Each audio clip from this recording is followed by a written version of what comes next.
Jangan lupa subscribe YouTube channel Metro TV News dan jangan lupa nyalakan notifikasinya. Peristiwa pelanggaran protokol kesehatan dan ada kesan sempat terjadi pembiaran untuk hal ini. Kita akan tanyakan dari perspektif pengamat kebijakan publik Trubus Rahardiansyah yang telah bergabung bersama kami. Selamat siang Pak Trubus. Selamat siang Mbak Sumi. Ya, Pak Trubus, setelah ada beberapa kali kejadian di mana penjemputan besar-besaran di bandara, kemudian juga ada peringatan Maulid Nabi dan juga hajatan pernikahan di wilayah Petamburan yang menimbulkan kerumunan massa. Kemudian pemerintah mengeluarkan statement keras, siapapun yang melanggar akan ditindak. Bagaimana Anda melihat sikap dan juga langkah yang diambil pemerintah? Iya, menurut saya pemerintah sudah tepat dalam arti bahwa mereka-mereka yang bertanggung jawab terhadap terselenggaranya atau terjadinya kerumunan itu harus mempertanggungjawabkan secara hukum itu, karena jelas di situ bahwa kejadian-kejadian sejak penjemputan maupun sampai pada akhirnya hajatan di Petamburan itu jelas itu semuanya adalah melanggar protokol kesehatan. Karena melanggar protokol kesehatan, maka dalam hal ini gubernur dan termasuk perangkatnya yang bertanggung jawab di tingkat bawah juga harus bertanggung jawab. Karena apa? Karena pelanggaran ini sangat serius, di mana kemudian di dalam aturan yang sudah dibuat oleh gubernur sendiri sebenarnya di Pergub 33 itu kan pembatasannya hanya 5 orang saja dibubarkan. Sementara ini yang ngumpul sudah ribuan, malah puluhan ribu mengumpul di satu tempat dan berulang-ulang. Nah, karena itu menurut saya pemerintah memang tentu negara nggak boleh kalah lah dalam hal ini, dan negara sudah melakukan langkah-langkah yang tepat kemudian memproses secara hukum, karena memang di pasal 93 Undang-Undang Nomor 6 tahun 2018 karantina kesehatan itu kan memungkinkan bagi adanya sanksi bagi para pelanggar yang melakukan pelanggaran secara menghalang-halangi ataupun menghambat terjadinya karantina kesehatan. Dan ini kan persoalannya adalah dua hal. Satu adalah soal keselamatan nyawa, dalam hal ini keselamatan rakyat kalau bahasa presiden.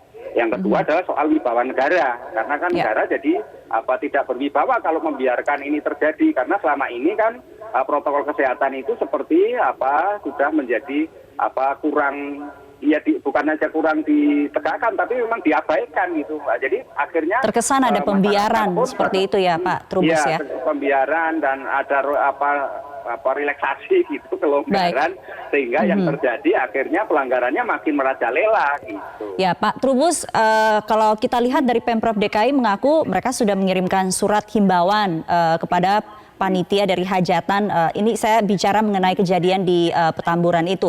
Kemudian setelah kejadian dikenakan sanksi 50 juta rupiah. Apakah Anda melihat langkah penanganan seperti ini tepat?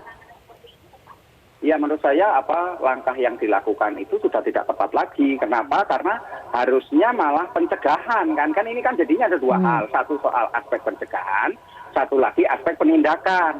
Kalau aspek pencegahan harusnya dicegah jangan sampai terjadi yang namanya kegiatan kerumunan. Saya justru berharap pada saat penjemputan itu sudah terakhir itu adanya pelanggaran protokol kesehatan, tapi ternyata berjilid-jilid gitu kan, ada kegiatan-kegiatan lain yang kemudian ini itu aspek dari pencegahan.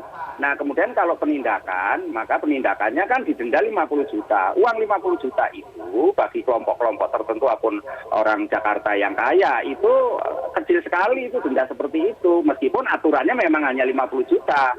Tetapi bagi masyarakat yang MBR masyarakat berpenghasilan rendah, uang 50 juta itu besar sekali. Jangankan 1 tahun, mungkin 5 tahun, 10 tahun juga belum tentu punya.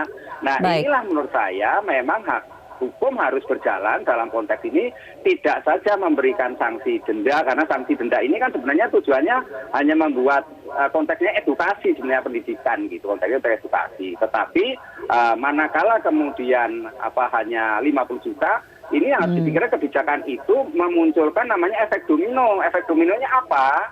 Maka dimungkinkan adanya kelompok-kelompok lain yang akan menyelenggarakan kegiatan yang serupa yang mengundang kerumunan. Toh dendanya cuma 50 juta. Kalau cuma 50 juta kita patungan aja selesai gitu. Jadi itu yang dianggap kemudian kalau penindakan yang diutamakan. Makanya harusnya itu konteksnya lebih ke pencegahan gitu loh, Mbak. Jadi karena pencegahan menurut Ya. saya apa yang dilakukan oleh Pemprov DKI itu dalam konteks ini itu jadinya kurang tepat jadinya gitu, tidak proporsional karena kan Baik. lebih mengarah kepada pembiaran, lebih mengarah kepada sampai kegiatan itu berjilid-jilid gitu kan. Jadi menurut saya memang ini harus ada klarifikasi dari pihak Pemprov dan ini gubernur dan perangkatnya sampai ke sampai KUA-nya juga dipanggil itu yang melakukan ini semua dan termasuk juga dalam hal ini Pak Habib Rizik sebagai penyelenggara juga panitianya. Nah ini semuanya Baik. memang harus mempertanggungjawabkan konteksnya adalah pelanggaran protokol kesehatan. Baik, baik. Semoga langkah dan juga sikap dari pemerintah hari ini bisa menimbulkan efek jera dan tidak ada lagi kejadian kerumunan massa seperti beberapa kejadian yang kita lihat. Terima kasih pengamat kebijakan publik Trubus Rahardiansyah sudah bergabung di Metro Siang.